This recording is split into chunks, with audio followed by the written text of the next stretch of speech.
Okay. Am I audible? Let me share my screen again. अब बोलो screen दिख रहा है? Yes, sir. Okay. Let me start. अच्छा.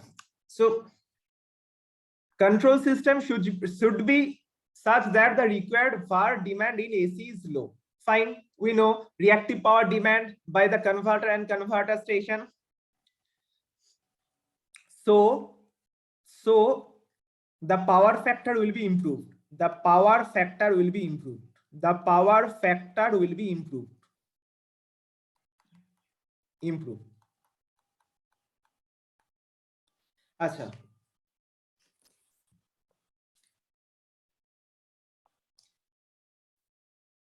Now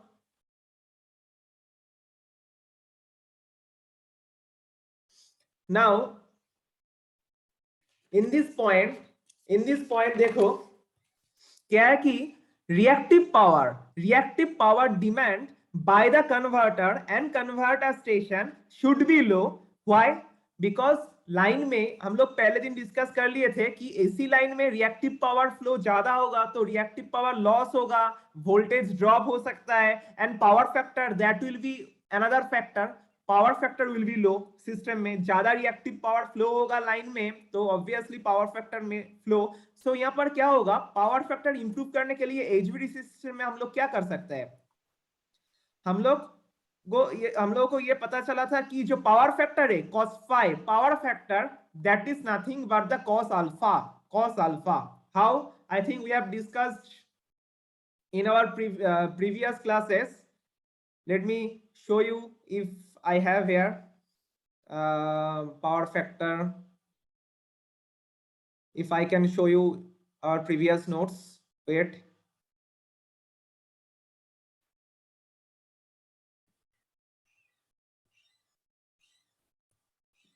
It is written at alpha voltage fluctuation.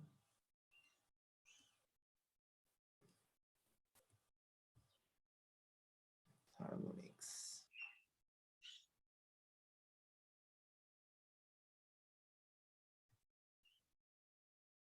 ठीक है, तो यहाँ पर दिख नहीं रहा है होगा. अच्छा, can you recall this power factor is actually the cos alpha. Alpha is the firing angle of the converter. In HVDC system में power factor is equals to the cos alpha. I think you know this thing from your power electronics class also. Power electronics class में भी ये तुम लोग या फिर drive class में भी तुम लोग ये पढ़ चुके हो. Cos phi equals to cos alpha. Now tell me how we can improve the power factor. How can we improve the power factor? Tell me. Any process from this equation? By decreasing the value of alpha. Right. By decreasing alpha, firing angle. Okay. Firing angle मैंने एक decrease कर दिया, ठीक है? Obviously then power factor will be improved, and if cos phi improved, that means sin phi will be reduced. If sin phi reduced, then var demand obviously it will be reduced. Okay, fine. Now thereby one conclusion is there, alpha should be less than some alpha max. Alpha should be less than some alpha max. Okay, alpha max क्या है? Alpha max का value within 20 to 25 alpha max का value. ठीक है, मतलब power factor improve करने के लिए अल्फा का एक ऊपर का रेंज जो मैक्सिमम रेंज है मैंने पकड़ लिया. क्या पकड़ लिया हम लोग? That should be within 25. within, it may vary, it may be 15, it may be 20, it may vary. okay, मैं मैक्सिमम रेंज 25 हम लोग पकड़ लिए. ठीक है, नाउ तो हम लोग तो ये भी बोल सकते हैं कि if alpha is 0, suppose if alpha is 0, then reactive power demand कुछ भी नहीं होगा. Power factor will be improved. Power factor will be unity. That will be very much improved. Alpha is 0, but no. Alpha should not be 0. Alpha should not be 0. Should not be 0. Why? why alpha why should not be 0? because देखो suppose rectifier station में देखो, पहले rectifier station में देखो, suppose ये AC है, इधर तुम्हारा डीसी है, ठीक है, रेक्टिफायर कन्वर्टर स्टेशन में इधर एसी, इधर तुम्हारा डीसी। नाउ हम लोग को क्या पता था इक्वेशन में, जो output voltage VD, that output voltage VD, if we consider the ideal situation, VD equals to VDO cos alpha, and what is VDO? It was 3√2 by pi V line to line RMS voltage. Okay, it is a AC voltage, it is a AC side voltage, 3√2 by pi V line to line RMS voltage. Okay, so this was the formula we have observed. Now suppose this AC voltage is reduced. सोचो कि यहाँ पर कोई भी fault आ गया, कुछ भी हो चुका है, ये एसी वोल्टेज तुम्हारा रिड्यूस हो चुका है, ठीक है, due to fault AC voltage degrades, not degrade, it is reduced, AC voltage is reduced, ठीक है, that means line to line जो आरएमएस वोल्टेज होगा ये वाला, ये रिड्यूस हो जाएगा। So VDO will be reduced. If VLL is reduced, then VDO will fall. If VDO will fall, then VD will also fall, right? But to maintain, to regulate VD, we should what? क्या करना पड़ेगा बोलो alpha का, इसको समझो पहले से। AC side में कुछ फॉल्ट हो गया, ठीक है, एसी साइड में कुछ फॉल्ट हुआ, जिस फॉल्ट के वजह से VLA line to line voltage reduce हो चुका है, ठीक है, ये line to line voltage reduce हो चुका है। अब line to line voltage reduce होगा मतलब VDO रिड्यूस होगा, ठीक है, बट मुझे VD को कांस्टेंट रहना पड़ेगा, कांस्टेंट देना पड़ेगा, VD constant. Then firing angle को कुछ करना पड़ेगा, फायरिंग एंगल क्या होगा, अल्फा क्या होगा, अल्फा इस टाइम पे क्या होगा, अल्फा डिक्रीज करना पड़ेगा, अल्फा डिक्रीज करना पड़ेगा, अल्फा डिक्रीज होगा तो कॉस अल्फा इंप्रूव होगा, कॉस अल्फा इंप्रूव होगा तो VD तुम्हारा ऑब्वियसली कांस्टेंट रहेगा, क्योंकि VDO रिड्यूस हो रहा है, cos alpha should be improve, thereby alpha should be decreased, right. अब मैं बोल रहा हूं पावर फैक्टर के लिए अल्फा को मैंने 0 कर दिया, तो कहां पर डिक्रीमेंट होगा, कोई भी डिक्रीमेंट नहीं होगा, that means there should be some alpha minimum also, alpha minimum for power factor improve, it should not be 0, there should be alpha minimum. So alpha का जो वैल्यू होगा alpha max within alpha minimum. Suppose तुम्हारा voltage AC voltage fall हो गया, तब alpha का value हम लोग मिनिमम से रिड्यूस कर देंगे, ताकि मेरा वोल्टेज मतलब वो होगा इमरजेंसी सिचुएशन, इमरजेंसी कंडीशन, इसी साइड में कुछ फॉल्ट हुआ, that is an emergency. In this emergency condition मुझे अल्फा का वैल्यू अल्फा मिनिमम से मैं कम कर सकता हूं। मैंने एक रेंज रख दिया, अल्फा मिनिमम 0 से मैंने कुछ रेंज रख दिया, सपोज 10 डिग्री 15 डिग्री, मैंने कुछ एक रेंज रख दिया, ठीक है, इसी साइड में वोल्टेज फॉल हो गया, मैंने अल्फा मिनिमम का वैल्यू 15 डिग्री से मैंने थोड़ा रिड्यूस कर दिया, ताकि VD मेरा इंप्रूव रहे, ठीक है, इज इट ओके? यहाँ पर मैंने बोला रेंज क्या लिखा, अल्फा मैक्सिमम, अल्फा ये एक second, this is 1 second, this is alpha minimum, alpha is greater than this, alpha का वैल्यू एक रेंज में रहना चाहिए, alpha should be within some range, alpha should be within some range,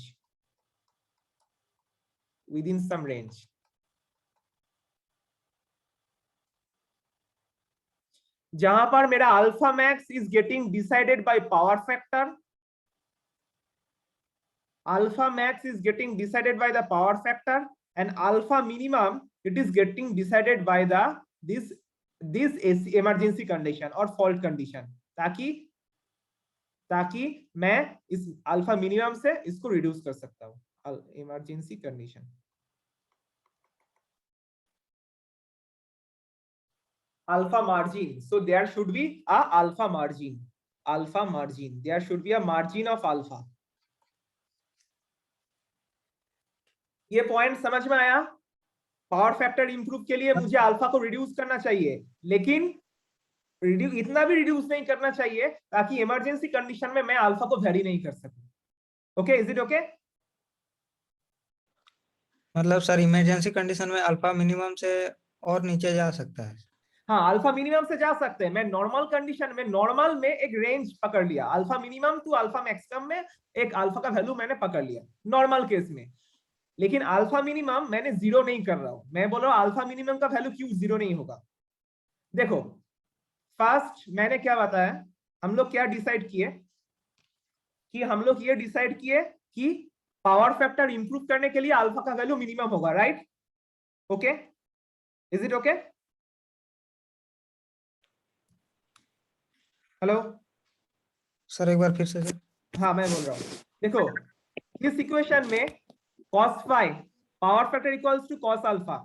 हम लोग क्या बताएं कि पावर फैक्टर इंप्रूव करने के लिए अल्फा का वैल्यू रिड्यूस करना पड़ेगा, alpha should be decrease. Okay, yes sir, yes हाँ, सर। तो अल्फा का वैल्यू जीरो होगा तो पावर फैक्टर तो यूनिटी हो जाएगा, इंप्रूव हो जाएगा, है कि नहीं? Yes sir.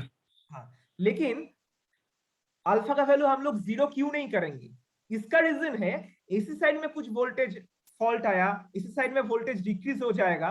तो देखो, एसी साइड में कुछ वोल्टेज डिक्रीज हो जाएगा, तो तुमने खुद ही बताया कि एसी साइड में वोल्टेज डिक्रीज हो जाएगा तो अल्फा का वैल्यू मुझे डिक्रीज करना पड़ेगा। अब अल्फा मैंने पावर फैक्टर इंप्रूवमेंट के लिए अल्फा का वैल्यू मैंने जीरो कर दिया पहले से ही। तब इमरजेंसी कंडीशन में कुछ फॉल्ट आया, एसी साइड वोल्टेज फॉल्ट हो गया, तो अल्फा का वैल्यू जीरो से कितना कम करेंगे? जीरो से तो कुछ कम नहीं हो सकता। नहीं हो सर, सकता है? नहीं सर। तो इसीलिए अल्फा का वैल्यू पावर फैक्टर इंप्रूवमेंट के लिए एक मैक्सिमम रेंज मैंने पकड़ लिया कि इससे ज्यादा हम लोग नहीं देंगे।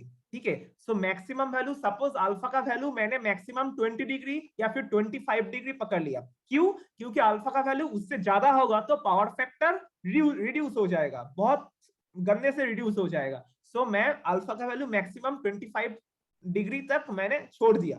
फाइन, 15 डिग्री, 10 डिग्री, 25 डिग्री तक मैंने छोड़ दिया। फाइन, नाउ अब अल्फा मैंने मिनिमम में कितना कम कर सकता हूं? अल्फा का वैल्यू मैंने मिनिमम जीरो कितना तक, कम, हेलो, एकदम मिनिमम जीरो सर। जीरो तक कर सकता हूं, लेकिन मैं जीरो तक नहीं करूंगा। क्यों नहीं करूंगा? क्योंकि मुझे इमरजेंसी कंडीशन में मेरा अल्फा का वैल्यू रिड्यूस करना पड़ेगा, इसलिए मैंने जीरो तक नहीं कर रहा हूं। मैंने उसको 10 डिग्री तक या फिर 15 डिग्री तक या फिर 5 डिग्री तक मैंने उसको रिड्यूस कर दिया। सपोज सपोज मैंने यहाँ पर मैक्सिमम, सपोज मैंने यहाँ पर मैक्सिमम अल्फा मैक्स का वैल्यू 25 कर दिया और अल्फा मिनिमम का वैल्यू सपोज 15 डिग्री कर दिया, सपोज। ओके, अब क्या होगा, अल्फा का वैल्यू इन बिटवीन देम या फिर 10 डिग्री कर दिया, अल्फा का value suppose 15 degree. Right now alpha का वैल्यू 15 डिग्री या फिर अल्फा का value 10 degree. It is operating, the system is operating. अब मुझे इमरजेंसी कंडीशन आया, एसी साइड में कुछ फॉल्ट हो गया, मेरा एसी वोल्टेज फॉल हो गया, तो मैं क्या कर सकता हूं? अल्फा का वैल्यू 10 से कम कर सकता हूं, 10 से 5 कर दिया तो मेरा डीसी साइड वोल्टेज इंप्रूव हो गया। लेकिन अल्फा का वैल्यू, इफ अल्फा मिनिमम का वैल्यू मैंने जीरो कर दिया पहले से ही, we can't reduce it from zero in the emergency condition. So there should be a margin. There should be a margin. Okay. Yes sir. हाँ, okay, इसको फिर से दोबारा सुनना, वीडियो को, वीडियो लेक्चर को, समझ में आ जाएगा क्योंकि मैक्सिमम क्यों नहीं कर रहा हूँ पावर फैक्टर इंप्रूवमेंट के लिए, एंड मिनिमम क्यों जीरो नहीं कर रहा हूँ। मेरा क्वेश्चन यहाँ पर, मेरा ऑब्जेक्टिव यहाँ पर है मैक्सिमम कितना रेंज तक रख सकता हूँ, क्यों कर रहा हूँ ना पावर फैक्टर इंप्रूवमेंट के लिए, भार डिमांड रिड्यूस के लिए।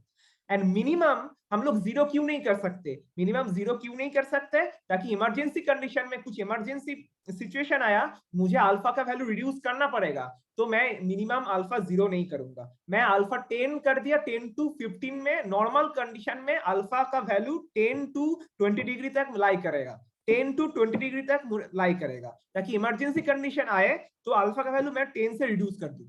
अल्फा मिनिमम मतलब नॉर्मल रेंज में, this is for normal condition, this is for this alpha minimum and alpha maximum. It is decided to operate the system during normal condition. Normal condition में system within this range operate कर रहा है, normal condition में within this range operate कर रहा है। alpha maximum decided by the power factor and alpha minimum just normal condition में कितना अल्फा मिनिमम होना चाहिए। अब मैं इमरजेंसी सिचुएशन आया तब मैं अल्फा मिनिमम को रिड्यूस कर दूंगा, अब 0 तक ले सकता हूं। कब ना, जब इमरजेंसी सिचुएशन आए। ठीक है, is it okay? Is it okay? समझ में आया तभी बताना, is it okay? Yes sir. ठीक है, नाउ सर अब इसमें नेगेटिव में, मतलब नेगेटिव तो नहीं हो नेगेटिव सकता क्यों है होगा? इसमें? 0 से कम यस सर। नहीं होगा। आप फायरिंग एंगल नेगेटिव कैसे दोगे? हाँ सर, यस सर। ठीक है, तो इसीलिए अल्फा मिनिमम मतलब अल्फा मिनिमम मतलब मिनिमम जो मैं बोल रहा हूँ ना, मिनिमम मतलब नॉर्मल कंडीशन में कितना मिनिमम होना चाहिए। नॉर्मल कंडीशन में मैंने पकड़ लिया कि अल्फा का मैं 10 तक वेरी कराऊंगा नॉर्मल कंडीशन में। ठीक है, suppose 10 is the alpha minimum, 10 degree तक मैंने नॉर्मल कंडीशन में वेरी कराऊंगा। अब मेरा कोई भी इमरजेंसी सिचुएशन आए तो मैं तभी मैं 10 से उसको रिड्यूस कर सकता हूँ। ठीक है, पहले से ही हम लोग नॉर्मल सिचुएशन में अल्फा को 0 करके बैठा दिया भाई, तब क्या होगा? इमरजेंसी सिचुएशन में 0 से कम ही नहीं होगा। इसीलिए एक रेंज पकड़ लिया कि नॉर्मल कंडीशन में 10 डिग्री तक ये लाई करेगा अल्फा, 10 से नीचे अल्फा नॉर्मल कंडीशन में सपोज नहीं जाएगा, मैंने डिसाइड कर लिया। अब जब इमरजेंसी सिचुएशन आएगा तभी अल्फा 10 के नीचे जाएगा। Okay okay, is it yes okay? Sir. Okay, yes sir. now coming to another point, अब देखो इमरजेंसी सिचुएशन में बोल रहा हूं, तो इमरजेंसी सिचुएशन का एक एग्जांपल ले लेते हैं, which is the point that we have already discussed in the previous day, that the control can be used for protection purpose.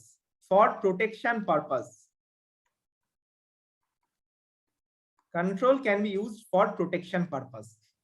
यहाँ पर हम लोग क्या देखे थे? यहाँ पर हम लोग पिछले क्लास में देखे थे। ठीक है, मैं फिर से ड्रॉ कर देता हूं इसको।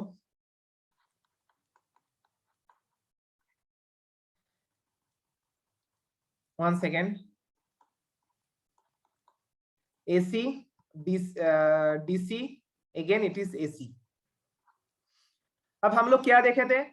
सपोज डीसी साइड में कोई फॉल्ट आ गया, तो करंट क्या होगा? इधर से लार्ज करंट, इधर से लार्ज फॉल्ट करंट फ्लो होगा, स्टार्ट हो जाएगा। तब हम लोग क्या कर सकते हैं उस करंट को रिड्यूस करने के लिए? this side voltage, I can make this side voltage as 0 and I can make this side voltage as 0 also, vi 0, vr 0।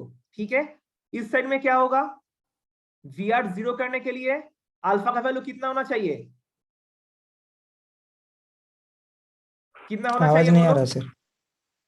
क्या आवाज नहीं आ रहा है? ठीक है सर, अब आ रहा है। आ रहा है, ठीक है। Yes. Suppose we know, one second,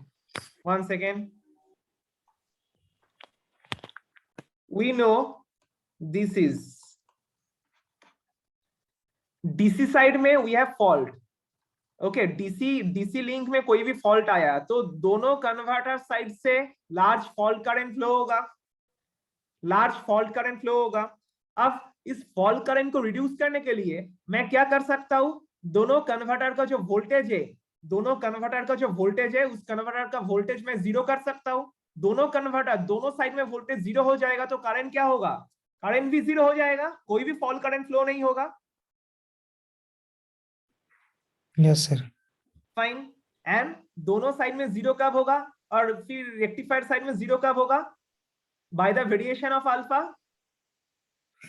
yes sir. Alpha को मैंने इंक्रीज कर दिया, 90 तक कर दिया, तो शायद it will be 0। Okay. Yes sir. Sir hello, बोल रहे हैं सर, अगर करंट तो दोनों तरफ से आना चाहेगा, लेकिन अगर वोल्टेज दोनों साइड का सेम कर देंगे तो उस केस में भी करंट फॉलो करेगा क्या? क्या कि पोटेंशियल सेम हो गया तो फॉलो नहीं करना चाहिए? नहीं करना चाहिए, उस केस में भी हो सकता है। पोटेंशियल सेम होगा तो उस केस में भी करंट फ्लो नहीं होगा। That is also okay, but generally हम लोग जीरो कर देते हैं। जीरो करने से क्या है कि रिस्क फ्री है, दोनों साइड जीरो है तो मुझे पता है कि कुछ नहीं होगा। लेकिन क्या है कि दोनों साइड इक्वल क्यों नहीं कर सकते, देखो यहाँ पर ये जो वीडियो है ना, मतलब कर तो सकते हैं आइडियली, बट नॉन आइडियली क्यों नहीं कर सकते, क्योंकि देखो ये जो वीडियो है किसके ऊपर डिपेंडेंट है, लाइन टू लाइन वोल्टेज इसी साइड में डिपेंडेंट है, दोनों तरफ का जो वोल्टेज है उसमें डिपेंडेंट है। अब दोनों तरफ का वोल्टेज तुम्हारा ऑब्वियसली कांस्टेंट सेम तो नहीं रहेगा, दे विल वेरी, दोनों साइड में वोल्टेज जो होगा फॉल्ट के टाइम पे या फिर जिस नॉर्मली वेरी होगा, तो you can't make this exact equal. और एंड ऑल्सो हम लोग पहले एक बार डिस्कस किए थे, अभी भी हम लोग आगे जाके देखेंगे कि दोनों का कन्वर्टर रेजिस्टेंस जो आरसी से हम लोग डिसाइड किए थे, आरसी से कंक्लूड किए थे, ठीक है, दोनों तरफ का RC resistance that is also is not equal, वो भी सेम नहीं होगा थोड़ा, ठीक है। इसीलिए हम लोग क्या रिस्क फ्री होने के लिए दोनों तरफ का वोल्टेज जीरो कर देते हैं, क्योंकि देखो ये जो आईडी होगा ना, आईडी जब होगा क्या होगा, VD minus v by R, R होगा तुम्हारा लाइन रेजिस्टेंस, कन्वर्टर रेजिस्टेंस दोनों तरफ, ठीक है। अब आर क्या होगा, दोनों तरफ का voltage, okay I am coming into the next section, वहां पर तुमको ये पोटेंशियल क्यों जीरो नहीं करेंगे उसको समझ में आ जाएगा, मतलब जीरो मतलब इक्वल क्यों नहीं करेंगे, ठीक है। I am coming to the next section also, okay. So एक पॉइंट है यहाँ पर, एक पॉइंट है, दोनों two voltages will be zero,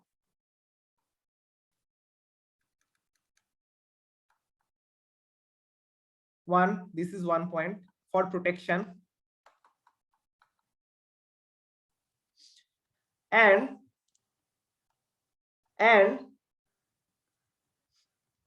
देखो I am writing one equation, I think you can recall it, VDI equals to inverter के लिए हम लोग पहले इसको डिस्कस कर लिए थे पहले क्लास में, कुछ हफ्ते पहले ऐसा कुछ था,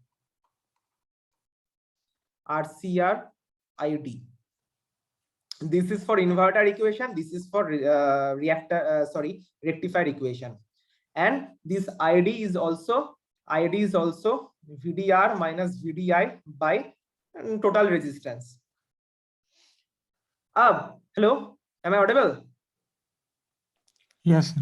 हाँ, अब देखो दोनों तरफ का वोल्टेज इक्वल करने के लिए मुझे क्या चाहिए, ये दोनों इक्वेशन मुझे इक्वल करना पड़ेगा, यस सर। हाँ। अब दोनों इक्वेशन मुझे इक्वल के लिए ये RCI is not equals to RCR, RCI may not be equals to RCR, this VDI depends upon this line to line voltage in the inverter side, this VDR depends on the line to line voltage in the rectifier side, and we know there is always variation in AC voltage, always there is variation.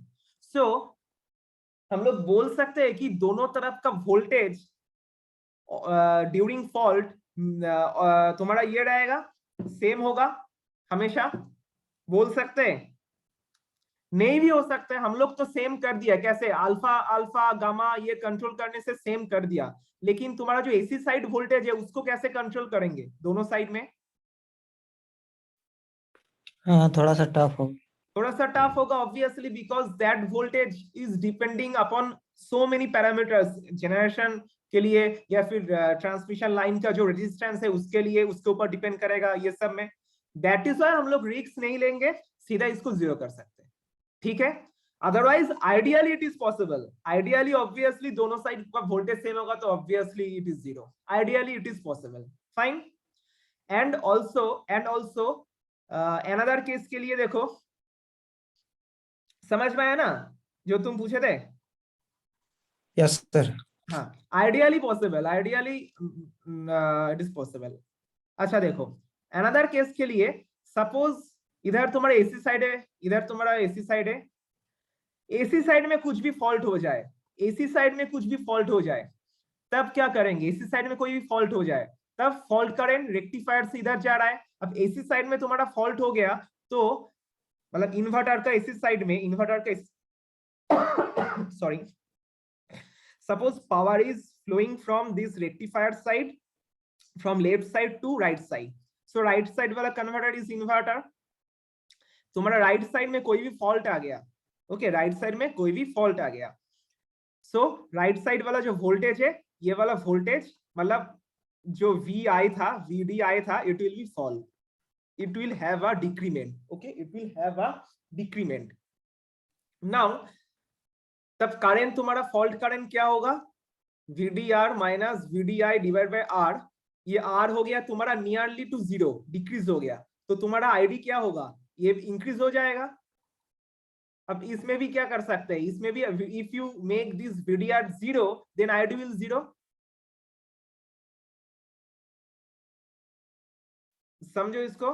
Right side, right वाला जो AC है, right वाला AC में मैंने एक fault initiate कर दिया, ठीक है, एक फॉल्ट हो गया राइट वाला एसी साइड में, तो राइट वाला जो कन्वर्टर है, राइट वाला जो इन्वर्टर है, उसका वोल्टेज फॉल हो गया, उसका वोल्टेज फॉल हो गया, दिस VDI फॉल हो गया। अब VDI फॉल हो गया तो ID क्या होगा, it should be increase because ID equals to VDR minus VDI by R, R is constant, currently VDR is also constant, so VDI reduce हो रहा है मतलब ID इंक्रीज हो रहा है।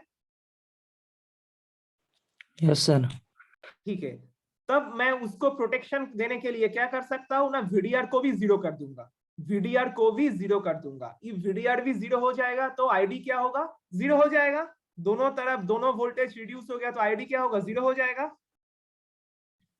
Yes sir. हाँ, तो मैं generally for protection purpose generally we are controlling the converter voltage such that the current is zero. अब मैं दोनों तरफ का वोल्टेज सेम कर पाऊंगा तो obviously it is good, it is ideally possible, but if we can make it suppose मैंने बोल दिया दोनों का एसी साइड वोल्टेज एकदम सेम टू सेम है, देन मैंने क्या कर सकता हूँ, डीसी साइड में कुछ फॉल्ट हो गया तो मैं दोनों का पोटेंशियल सेम कर दिया और fault current DC current reduce हो गया, fine, that is one process. But generally हम लोग उसको नहीं जाएंगे, जनरली हम मेरा सेफ वे यही होगा कि दोनों तरफ का वोल्टेज जीरो कर दो, ये डीसी साइड फॉल में। अब एसी साइड फॉल में क्या होगा, जिस तरफ जिस डायरेक्शन में एसी का वोल्टेज फॉल हो चुका है उसका ऑपोजिट डायरेक्शन में मैं वोल्टेज रिड्यूस कर दूंगा। जैसे यहाँ पर राइट साइड में एसी साइड वोल्टेज फॉल हो चुका है तो मैं लेफ्ट वाला जो वोल्टेज है उसको मैं जीरो कर दूंगा, ठीक है। Is it okay, I can repeat also, is it okay, मैं धीरे धीरे रिपीट कर सकता हूँ, थोड़ा ज्यादा क्विकली हो रहा है। यस सर, समझ गया। समझ गया ना, okay fine. Now it is 6 point. Now coming to another point, the point which is here, हम लोग ऑलरेडी एक पॉइंट डिस्कस कर लिए क्या ना, it can control the control system can limit the DC current, hence thermal stress,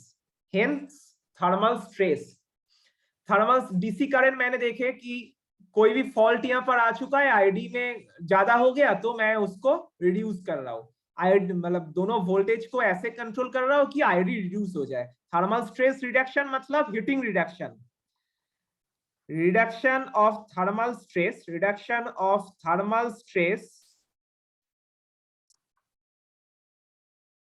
that means reduction of heating,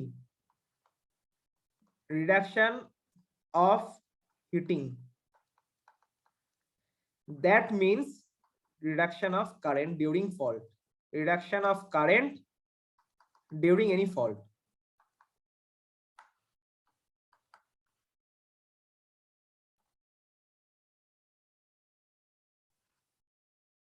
अब DC circuit breaker का उसका भी रिसर्च चल रहा है, उसका भी शायद यूज होने वाला है या फिर यूज हो चुका है, उसको भी मतलब प्रोटेक्शन सिस्टम अलग से तो दिया जाएगा, लेकिन कंट्रोल सिस्टम में भी ये एज ए प्रोटेक्शन काम कर सकता है।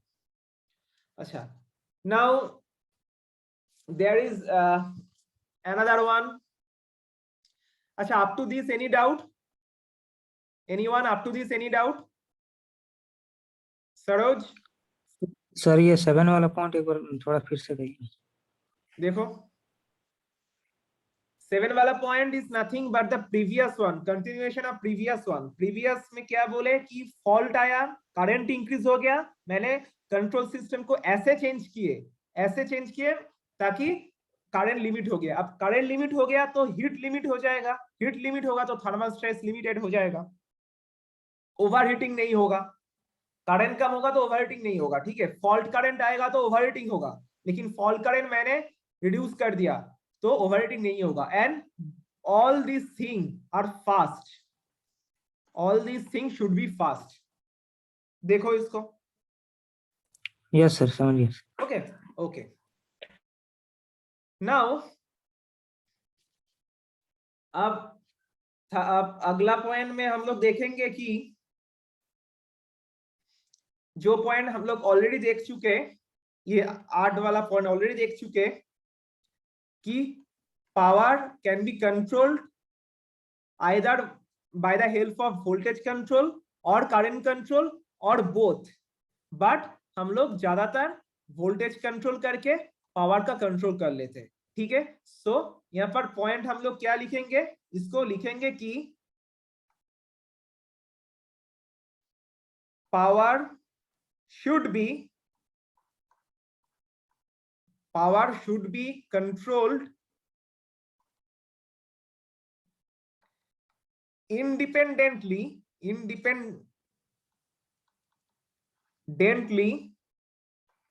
and smoothly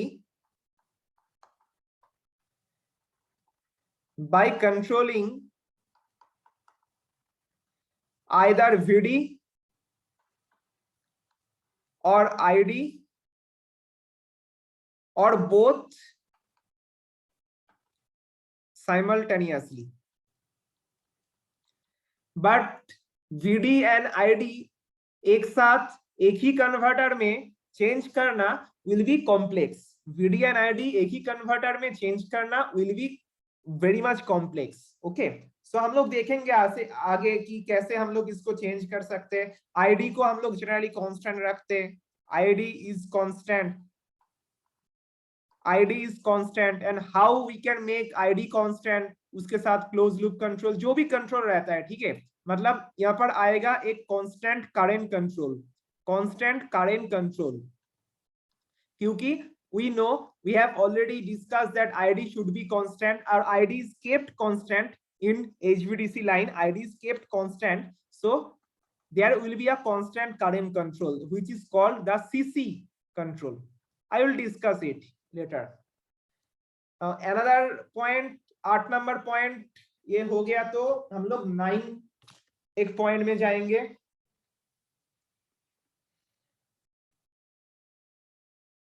Now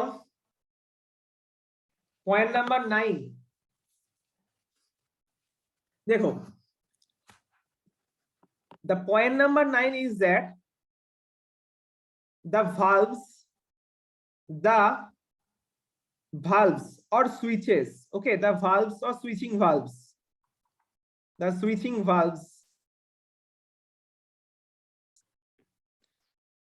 must operate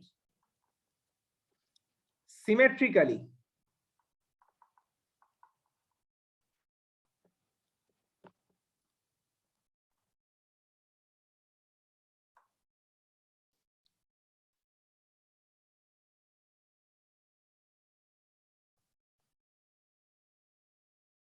Hello? Yes sir. देखो, the valve operate symmetrically। अब इसका मतलब क्या है, जैसे हम लोग 6 पल्स कन्वर्टर के लिए जो स्विचिंग सीक्वेंस देखे थे, क्या था उसमें था फर्स्ट 6-1 ऑपरेट कर रहा था, सेकेंड तुम्हारा 1-2 ऑपरेट कर रहा था, ठीक है। मतलब पहला वाला जो स्विच है, पहला वाला जो स्विच है 6-1, it was working for 60 degree. उसके बाद सीक्वेंस आया तुम्हारा 1-2, that is also working for 60 degree. उसके बाद आया तुम्हारा क्या 2-3, उसके बाद 3-4, हाँ उसके बाद तुम्हारा आया 4-5, उसके बाद जो स्विचिंग सीक्वेंस आया दैट इज 5-6। पहला वाला sequence was working for 60 degree, उसके बाद तुम्हारा 6 टर्न ऑफ हो गया, 2 ऑन हो गया, ये वाला सीक्वेंस 60 डिग्री ऑन हुआ। उसके बाद 1 टर्न ऑफ हो गया, 3 टर्न ऑन हो गया, ये वाला सीक्वेंस 60 डिग्री ऑन हुआ। इसके बाद फिर से 60 डिग्री ऑन हुआ, 60 डिग्री, ऐसे करके जा रहा है। ठीक है, this is called the symmetrical और normal operation for a 6 pulse converter. And the converter should act like this. The converter, this should act like this, should act like this. This is called the symmetrical switching. Symmetrical switching. Suppose कुछ ऐसा हो गया कि commutation failure हो गया, यहाँ पर मुझे 3 चालू होना चाहिए लेकिन मेरे पास 3 चालू नहीं हो रहा है। 1 is still turned on and 3 is not turned, 1 is still turned off, it is not turned off here। 3 मेरा यहाँ पर चालू नहीं हुआ, 3 चालू नहीं हुआ लेकिन 1 ऑन है। ठीक है, मतलब suppose 1 and 2 this switching sequence is going for 70 degree और 80 डिग्री। ओके, 3-4 ये वाला जो स्विचिंग सीक्वेंस है 3 ऑफ होना चाहिए इसके बाद, लेकिन नहीं हो रहा है, ये 75 डिग्री तक चला गया। ठीक है, मतलब there will be some asymmetrical switching and due to this asymmetrical switching we may have some harmonics which is called the interharmonics। okay, which may happen, some harmonics आ सकते हैं लाइन में। तो कंट्रोल सिस्टम शुड बी जो proper operation है, obviously मैं एक operation चाहता हूं, मेरे पास एक डिजायर है कि मैं ऐसा ही खाना चाहता हूं, इससे अलग कुछ भी नहीं। कोई क्या कर दिया, नमक थोड़ा सा डालने के वजह से ज्यादा नमक डाल दिया और शुगर ज्यादा डालना था उसमें क्या कर दिया, कम कर दिया, तो मेरा जो फुलफिलमेंट है, इच्छा है, वो फुलफिल नहीं हुआ। सो कंट्रोल सिस्टम में क्या है, सेम जो मेरा सीक्वेंस है, जो मेरा सिमेट्रिक सीक्वेंस है, ऐसा ही मुझे चाहिए। लेकिन सपोज ऐसा नहीं हुआ, कुछ गलत हो गया, कुछ भी फायरिंग में कुछ प्रॉब्लम हो गया या फिर कुछ भी हुआ, कुछ गलत हो गया, तो उसके चलते क्या होगा, लाइन में हार्मोनिक्स आ जाएगा और control system will not act properly. But our desired function of control system that the system should act symmetrically। so thereby हम लोगों को यहाँ पर टोटल 9 पॉइंट्स मिला है। इसके अलावा भी कोई भी कुछ पॉइंट ऐड कर सकते हैं, तो we can add obviously, suppose if we can add like the control system must be stabilized, then is that the control system will be such that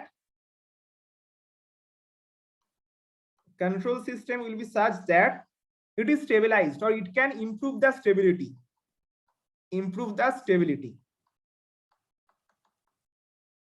of the whole system। Control system should improve the stability of the whole system। okay, so there are total like 10 points we have discussed. In these 10 points our purpose was to discuss the